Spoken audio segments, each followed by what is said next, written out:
Hi friends.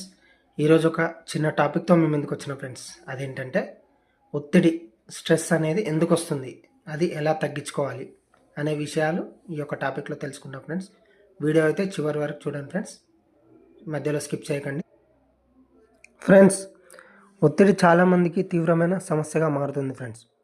ఈ రోజుల్లో ప్రతి ఒక్కరూ ఒత్తిడికి గురవుతున్నారు. ఒత్తిడికి గురవటం వల్ల అనేక రోగాలు చుట్టుముడుతున్నాయి. ఒత్తిడికి గురైతే రోగ నిరోధకత శక్తి కొద్దిగా నశిస్తుంది ఫ్రెండ్స్. ఒత్తిడి లక్షణాలు 2 రకాలు ఉన్నాయి ఫ్రెండ్స్. ఒకటి శారీరకం, రెండోది మానసికం. శారీరకం అంటే తలనొప్పి, కండరాల బిగుతు, గుండె దడ, జీర్ణ సమస్యలు, నిద్ర లేకపోవటం, అలసట. మానసిక పరిస్థితి ఏంటంటే ఆందోళన, చిరాకు, విచారం, భయం, ఏకాగ్రత లేకపోవటం, ఆర్థిక బాధలు, కుటుంబ బాధలు.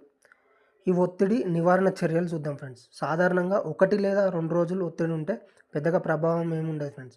దీర్ఘకాలంగా ఉంటే మాత్రం కొన్ని సమస్యలు ఎదురవుతాయి. కావున ఈ క్రింది పద్ధతుల ద్వారా ఒత్తిడిని నివారించుకోవచ్చు ఫ్రెండ్స్.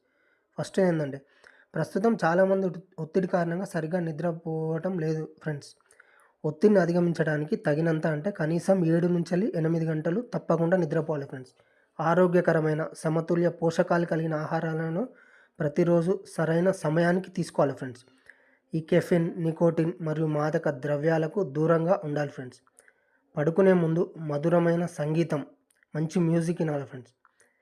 ప్రతిరోజు కనీసం 20 నిమిషాలు సూర్యకాంతిలో గడపండి ఫ్రెండ్స్. ప్రతిరోజు మార్నింగ్ ఒత్తిడిని అధిగమించేందుకు ధ్యానం, యోగా వంటివి చేయాలి ఫ్రెండ్స్. ఈ వీడియో కనుక నచ్చినట్టయితే ఒక లైక్ చేయండి, షేర్ చేయండి, సబ్స్క్రైబ్ చేయండి ఫ్రెండ్స్.